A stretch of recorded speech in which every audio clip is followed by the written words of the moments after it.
I'm raising this topical debate on behalf of the Monksland National School in County Louth, a local school to mine just down the road from where I live. I raise this because the same queries could be really replicated by many schools across County Louth and are struggling for space, for facilities and for permanent solutions. Monksland National School is an example of how temporary solutions quietly become permanent through the delay. Often feels like a lack of accountability. Like many schools in County Louth, it is a growing school. Enrolment hasn't doubled over the past decade. Growth should be a success story. Instead, the school is operating under pressure in conditions that need to improve.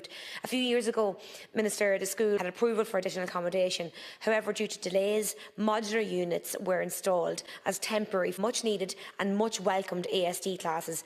Minister, these were never meant to be a permanent solution to the overall accommodation solutions that are needed for the school. Yet, Minister, I fear the department seems to be treating them as if the school has now got the accommodations needs met. They are certainly not. Every room in the original school building is now used for a classroom. There is no staff room to accommodate 12 teachers and ancillary staff. No space to sit, to have their break. Often I believe staff are sitting in their cars. Again, growth should be seen as a success story, but it has led to hardship. It is not just about the minor inconvenience of this, Minister, it is a basic failure to provide acceptable working conditions. The school has no general purpose area, it has no PE hall, and that deficit has existed since the building was constructed in the early 1960s.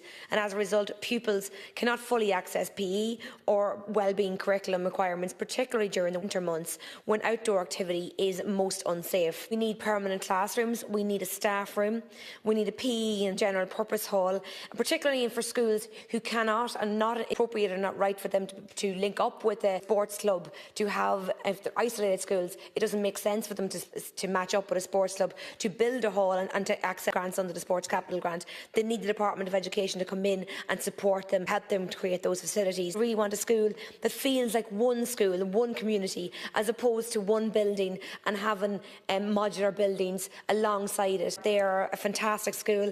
I know many of the teachers. Indeed, I went to school with many of the teachers. The children in there are thriving, but I think they can do better under better conditions. They're modular buildings, I have to attest to high quality buildings, but they are separate to the school. They are not part of the school. I would appreciate to get one of your officials potentially to visit Monksland to see incapacity that they have in relation to trying to fit in the students into where they are. Where the principal's office has to double up as an ICT room, they've no staff room, and it really is unacceptable in this day that teachers would have no staff room. It is now a classroom at the minute. And yes, you say that the student numbers have reduced, but they have doubled over the past decade, and there's still 139 students, I believe it's 12 teachers, that are working in conditions that are not suitable.